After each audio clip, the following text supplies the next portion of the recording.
పైసల చెట్టు వచన కవితా సంపుటిలో ఆర్టీసీ బస్సు గొప్పతనం గురించి నేను రాసిన కవిత ప్రజారథం.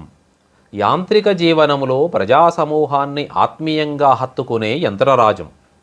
మధ్యతరగతి మందహాసాలకు సాక్షీభూతం, నేలపై నడిచే పుష్పక విమానం, అందరి బంధుత్వాలను ఆప్యాయంగా కలుపుతూ చెయ్యెత్తగానే పలకరించే చుట్టరికంతో బతుకు బస్టాండు కాకుండా కాపాడే నేస్తం, కస్సుబుస్సులన్నింటినీ కడుపులో దాచుకొని క్షణికావేశాలను గంటలో మాయం చేసి చెరగని నవ్వులతో గమ్యం చేర్చే గరుడ వేగం, అలసి సొలసిన దేహాలన్నింటికీ జోలపాడుతూ ఉయ్యాల ఊపులతో సేద తీర్చుతూ నిశ్చింతగా ఇంటికి తీసుకెళ్లే వజ్ర సంకల్పం, దేశ సౌభాగ్యాన్ని, పరమత సహనాన్ని, మానవత్వపు మాధుర్యాన్ని, వసుధైక కుటుంబక వారసత్వాన్ని, ప్రకృతి అందాలను, అలవికాని ఆనందాలను నిరంతరం మోసుకెళ్లే నిస్వార్థపు ఇంద్రవాహనం,